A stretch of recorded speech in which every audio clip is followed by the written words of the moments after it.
بسم الله الرحمن الرحيم.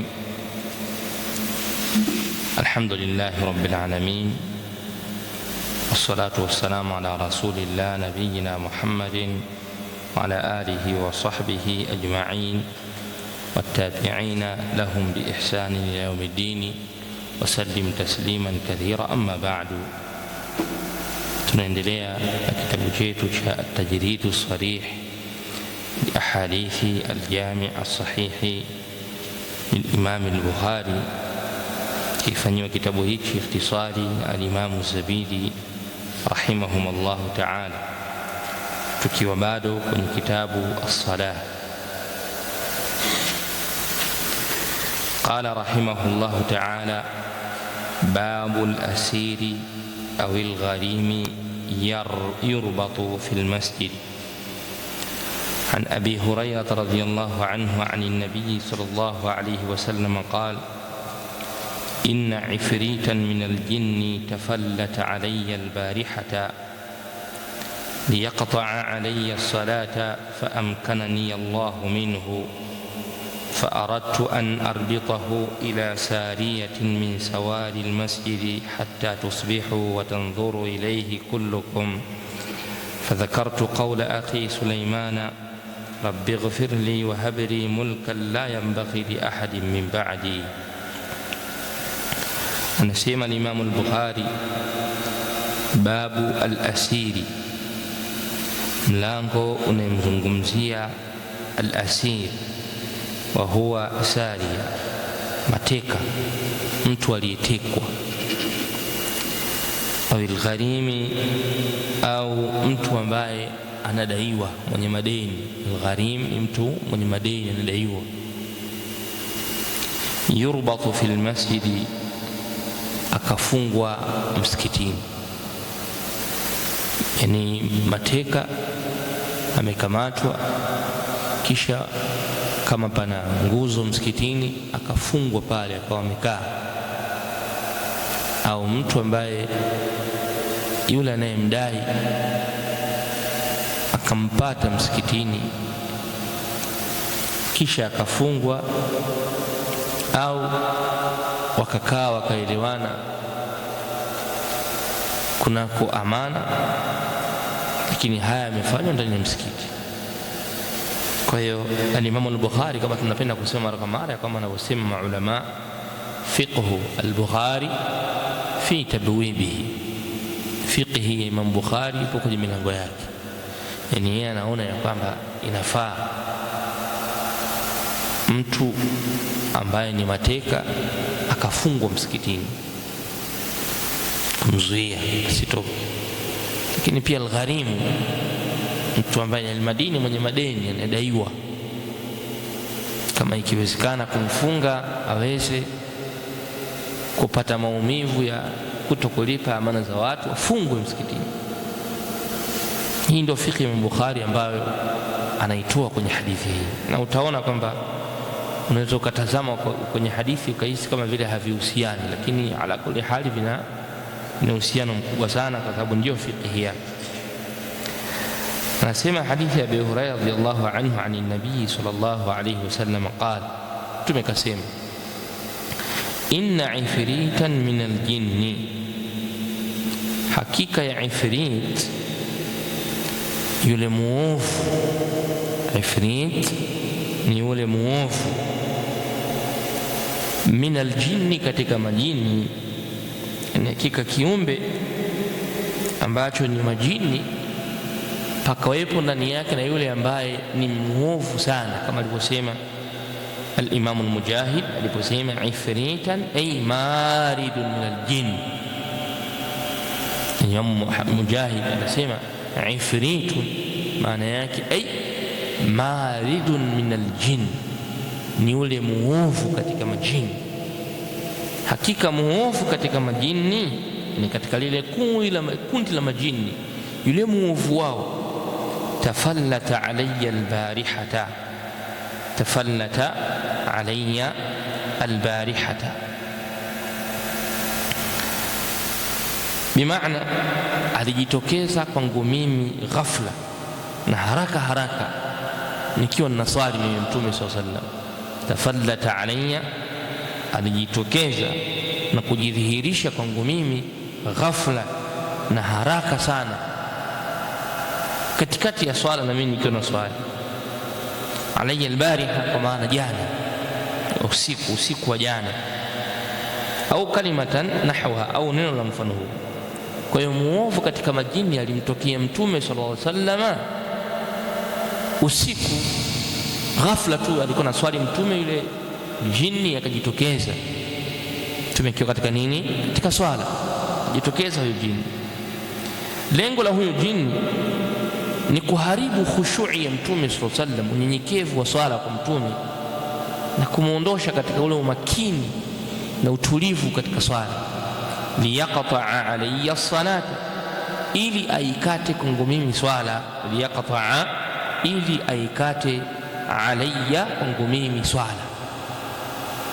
Mtume sallallahu alaihi wasallam akamuona jini muovu akajitokeza kwenye katikati ya swala na swali, akajitokeza jini muovu ili amuondoshe, aanze kumshughulisha, amshughulishe ili mpaka atoke kwenye ule unyenyekevu wa swala na ule umakini wa swala.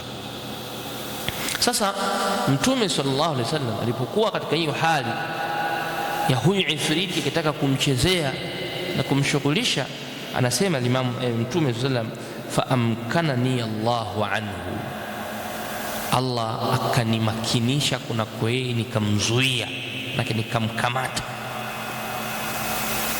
Fa amkanani Allahu minhu, akanimakinisha mimi Allah, akanipa mimi nguvu Allah minhu, kutokamana huyo ifritu na jini, nikawa nimemshika ndani ya swala, sio nje ya swala. Mtume sallallahu alaihi wasallam anamuona, fa amkanani Allahu minhu, akanimakinisha, akanitia nguvu Allah subhanahu kunako huyo jini ifritu, nikamkamata. Nilipomkamata sasa, fa aradtu an arbitahu, nikakusudia kumfunga, ila sariyatin, katika nguzo, min sawari almasjidi, miongoni mwa nguzo za msikitini. Si usiku, si nikusudia nikifike kwenye nguzo zile nimfunge na kamba abaki pale, sababu nimeshamkamata. Kwa nikakusudia hivyo, niende kwenye nguzo ya msikiti nimfunge, hata tusbihu, mpaka mtakapoamka asubuhi, watandhuru ilaihi, na mumtazame, kullukum, nyote muone kwamba huyu ndo alinisumbua mimi jana, jini huyu anayemtia mtu wasiwasi katika swala. Kwa nikakusudia nimfunge kwenye nguzo, ili nyinyi mkiamka tu asubuhi kamuona pale nyote kwa pamoja, kamuona yule pale, hatta tusbihu wa tanzuru ilayhi kullukum.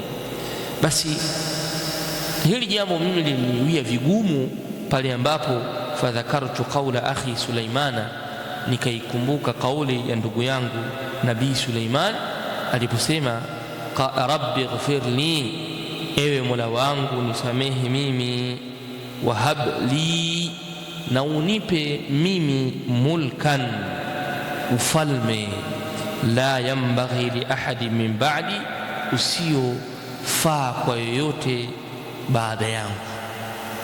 Nikayakumbuka ya maneno kwa Nabiiullah Suleiman alayhi salam alimuomba Allah subhanahu wa ta'ala ampe ufalme ambao hajawahi pewa mtu yoyote baada yake.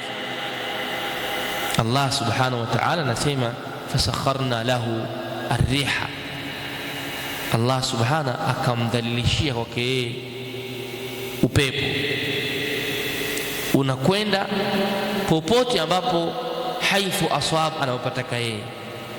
Wa min ash-shayatina kulla banna'in wa ghawwas, na Allah akamdhalilishia Nabiiullah Suleiman kwa kumpa mashaitani ambao alikuwa anawadhalilisha na anawatumikisha, kulla banna'in, kwenye kila ujenzi ambao unatakiwa ujengwe, wa ghawwasin, na kila mashaitani ambao wanaoweza kudumbukia katika mabahari. Allah akamdhalilishia Nabiiullah Suleiman, akawa na uwezo wa kuyaendesha majini katika hivyo. wa akharina muqarranina fil asfad, na wengine katika majini akawa na uwezo kuyafunga minyororo. Kisha Allah akamwambia hadha atauna, hiki ndicho kipawa chetu, tunampa tunayemtaka. Famnun au amsiki bighairi hisab, zuia au toa kwa bighairi hisab. Kwa hiyo aya hii Allah subhanahu, Mtume sallallahu alaihi wasallam akakumbuka ya kwamba hawa majini hawa wote hawa waliopo katika hii dunia amedhalilishiwa kwao Nabiullahi Suleiman, wanamsikiliza na walikuwa wakimtii na anawaendesha vile anavyotaka yeye. Sasa nilipoona nikimfunga huyu takuwa nimefanya kama vile khiana kwa Nabiullahi Suleiman. Aliliacha lile ifrit akamwacha, baada ya kukumbuka kwamba hawa wote hawa ni katika watu na utumikishwa, washadhalilika, kwa ni viumbe dhalili, mpaka Nabiullahi Suleiman anawaendesha na kuwatumia namna anavyotaka yeye na kuwapeleka kwenye ujenzi na kwenye maji popote apotaka yeye. Kwa hiyo hawa ni viumbe dhaifu. Alipokumbuka hayo maneno Mtume sallallahu alaihi wasallam akamwacha yule ifrit. Faida ya hadithi ndani ya hadithi hii, kwanza jambo la mwanzo kabisa tunafaidika nalo kwamba anna min aljin, kwamba katika majini kuna wale ambao alqasituna wa minna duna dhalik, kuna wale ambao ni wema katika majini, kuna wale ambao ni wema, wa minna duna dhalik, na kati yao pia au na kati yetu, kwa maana majini wanavyosema kuna wale walio chini au kinyume na sisi, manake waovu, mashayatini waovu.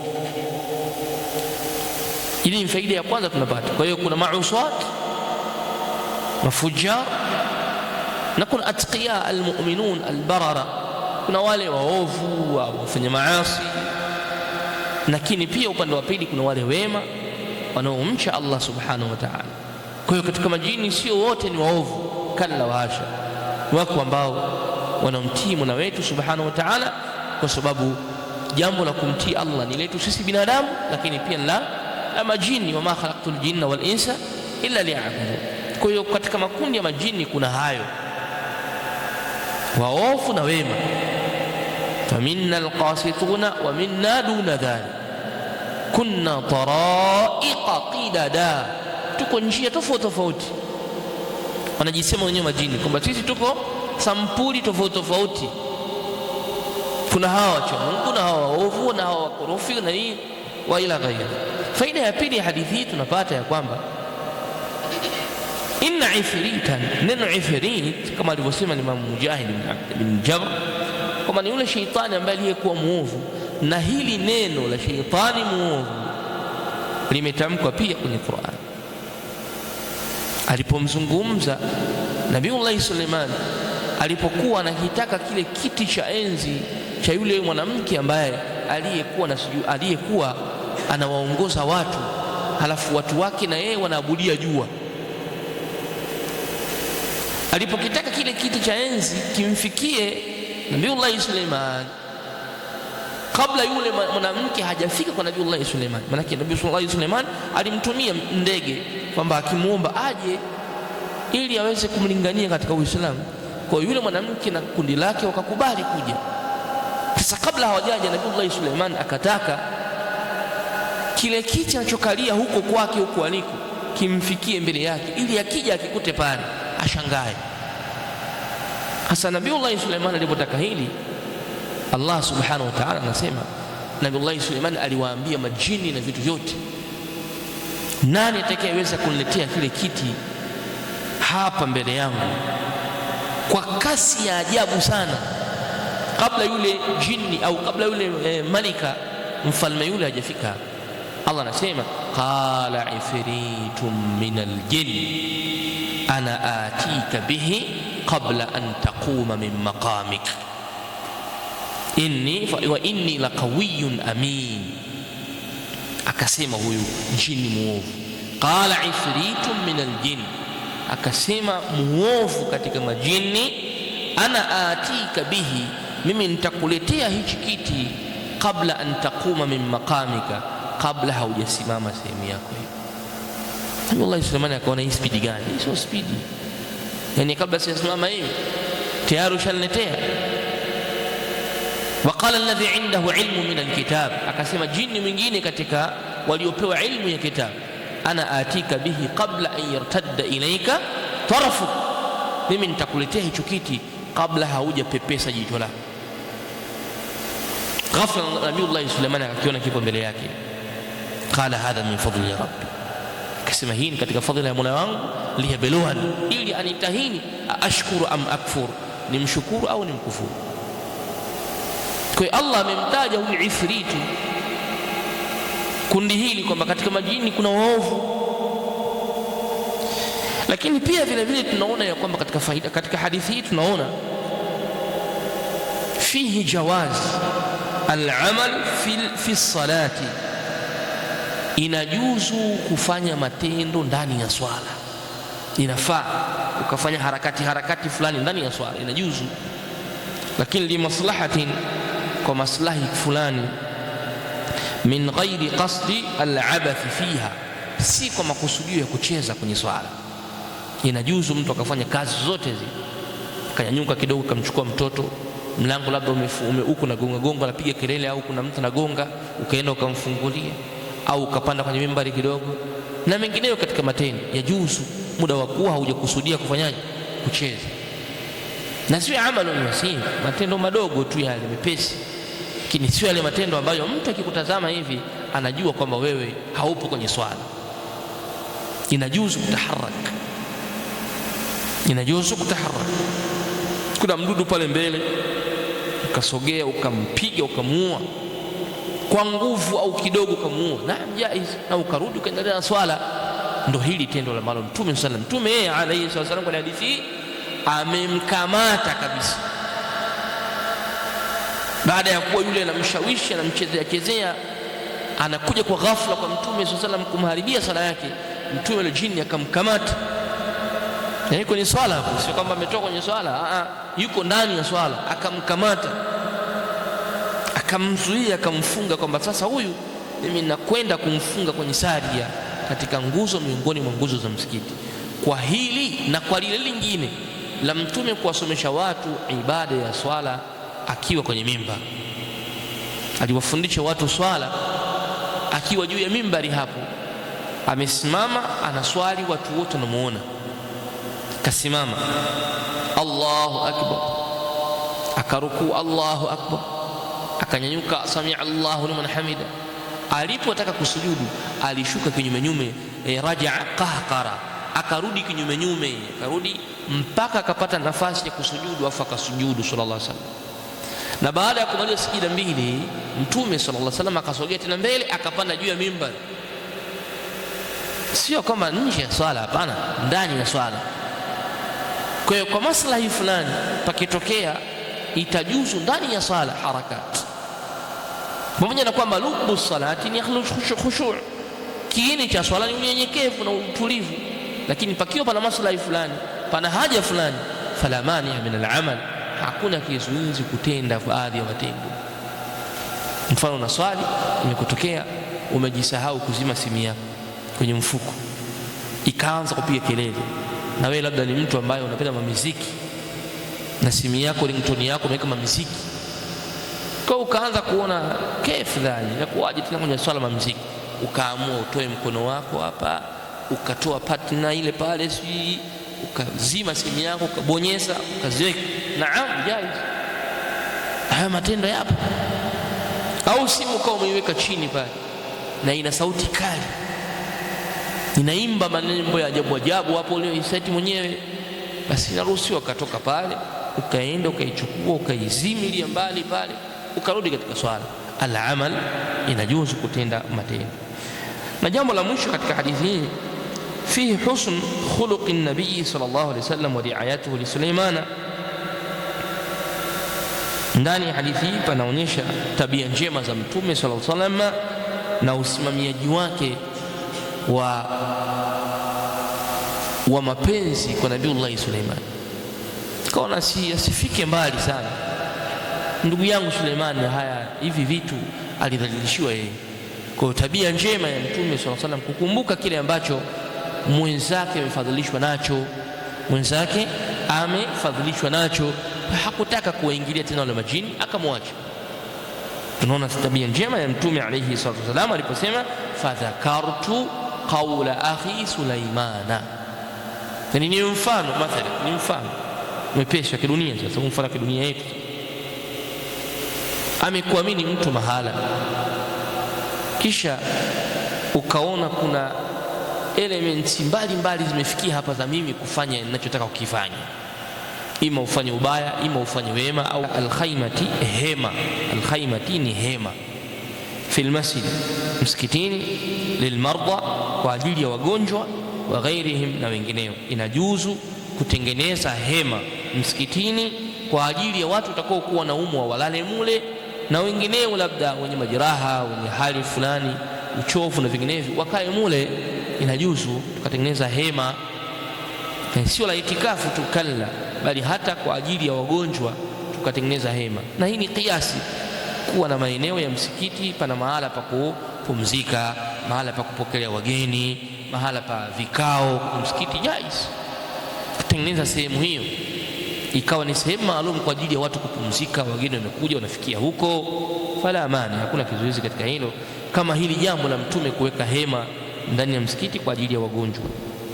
Qala sema an Aisha radhiyallahu anha qalat, Aisha nasema usiba Sa'dun yawm al-Khandaqi fi al-Akhali. Usiba, alipatwa na majeraha Sa'd ibn Muadh yawm al-Khandaqi, siku ile ya vita vya Handaki iliyofanyika mwaka wa 5 Hijiria. Yani vita vya Handaki vile vilivyoisha, Sa'd ibn Muadh ambaye alikuwa ni kiongozi wa kabila la Aus, Sa'd ibn Muadh alipatwa na majeraha kwenye mkono wake. Ndio anasema fil akhali, kwenye mshipa uliopo kwenye mkono, kwenye mshipa uliopo kwenye mkono alipatwa na jeraha kubwa sana, radhiallahu anhu. Sasa kwa kuwa huyu bwana ni mtu mwenye hadhi kubwa sana, ni sayyid qaumi, ni bwana mwenye nafasi kwenye watu wake, yani ni kiongozi mkuu wa Maausi, yani akisema kauli kwa Ausi watu wote hawawezi kurudi nyuma. Saadi akiamua akisema ya Rasulullah, mimi nataka hawa watu ambao tumewateka ambao ni kabila la Aus, hawa wote wauliwe, wote walioshiriki vita kukupiga wewe wote wauliwe, na wake zao wafanywe kuwa na mateka. Hapakuna kauli inaweza kurejeshwa, na ndio aliyoifanya hapa Saad ibn Muadh. Yani vita vya Handaki vilivyoisha, wale mateka waliokamatwa aliitwa Saadi mbele yao, yani kama vile chifu anaitwa mbele ya watu wake, anaulizwa hawa watu nataka wafanywe nini? Faqala qawla alhaq, alizungumza kauli ya kweli kabisa ambayo ayadahu Allah min fawqi sab'i samawat.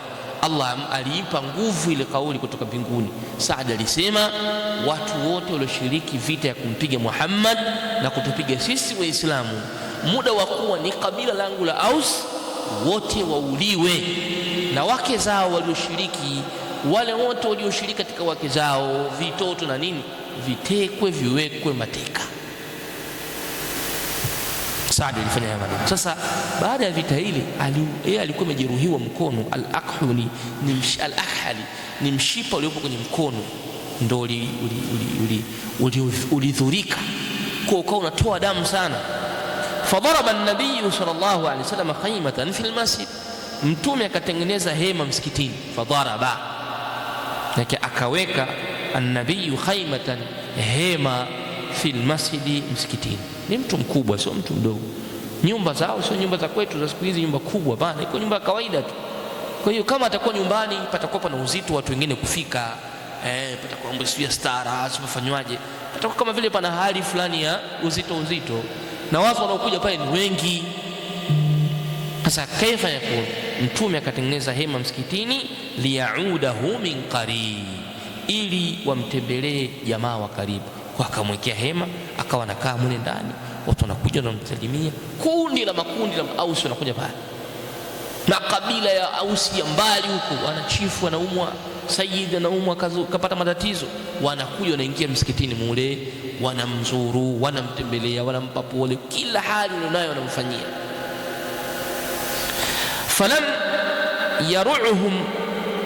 falam yaru'uhum, na wala haikuwatia hofu hiyo, walikuwa na jahili. falam yaru'uhum, haikuwatia uoga hiyo hali, sababu ile mshipa wakati mwingine unaona unavyotoa damu na ulivyotokeza. Kwa hiyo hawakuwa na walinawatisha, lakini wao walikuwa endelea kumtembelea. wa fil masjidi khaymatun min bani Ghifari, ndani ya msikiti wa Madina palikuwa na hema lingine la kabila la Bani Ghifari, nao pia wameweka hema zao.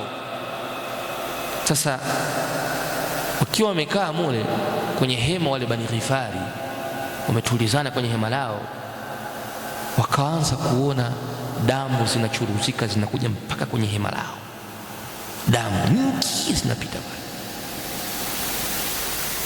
Sasa hawakupatwa na hofu yote, isipokuwa wakabakia wanajiuliza, illa damu yasiru ilayhi, isipokuwa wanaona damu inatiririka na kutiririka mpaka kwa wao.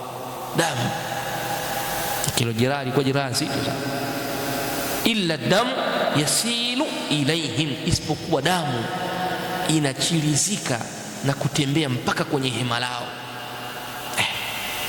Faqalu, wakasema, ya ahla alkhaymati, wakasema, enyi watu wa kwenye hema, enyi wenye hema hilo. Manake wale watu waliokuja kumzuru na kumtembelea Saad kama wapo. Ili hema la pili Bani Ghifar likawa linaita linasema, enyi watu wa hema, ma hadha alladhi yatina min qibalikum, ni nini hichi kinachokutuijia sisi? Ma hadha alladhi, ni kinini hichi ambacho yatina, kinachotuijia sisi, min qibalikum, kutoka kwenu. Nini?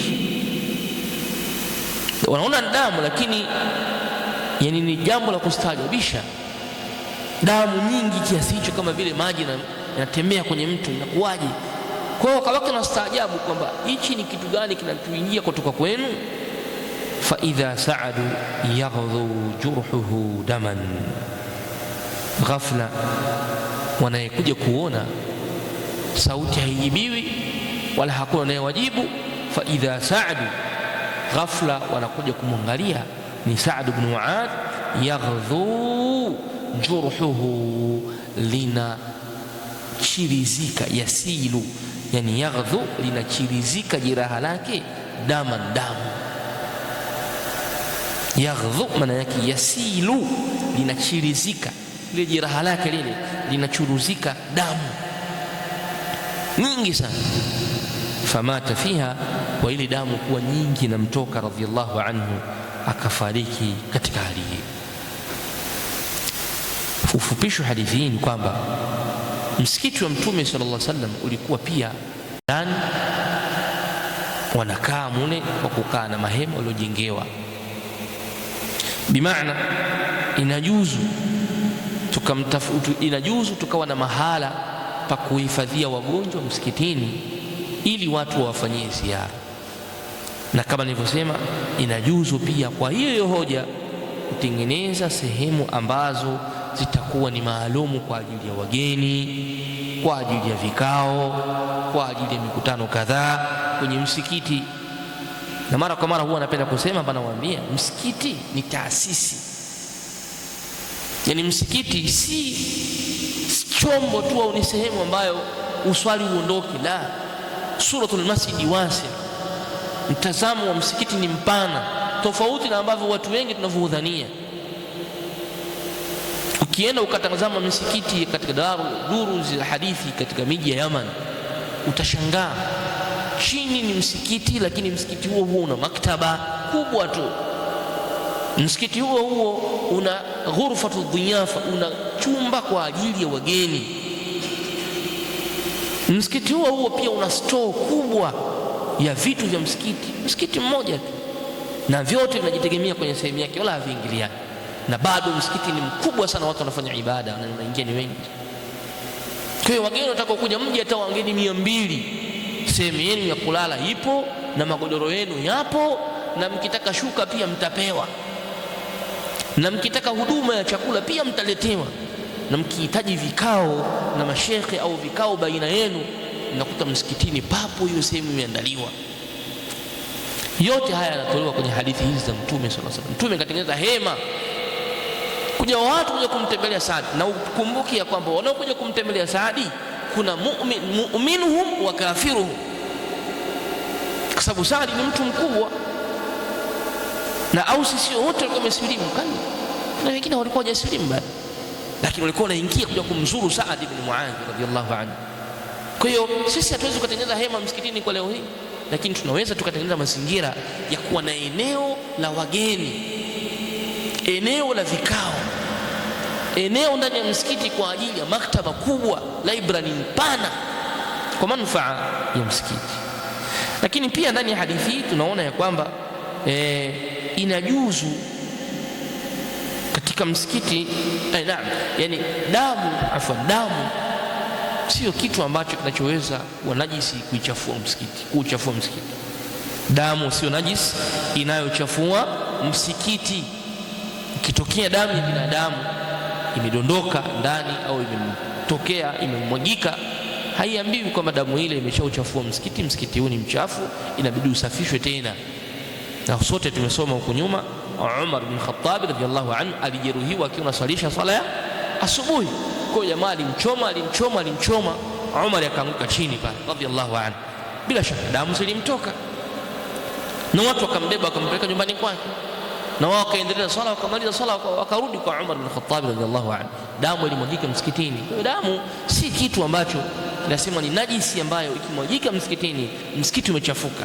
Kalla, habana, bali ni mazingira tu kama misikiti yetu ya leo hii, kusafisha ile hali tu, kumwagia maji na sabuni kusafisha kalbasi, lakini si itikadi wala si maana ya kusema damu itakayomwagika msikitini itakuwa ni najisi. Wallahu tabaraka wa taala a'lam, wa sallallahu ala nabina Muhammadin wa ala alihi wa sahbihi ajma'in, walhamdulillah.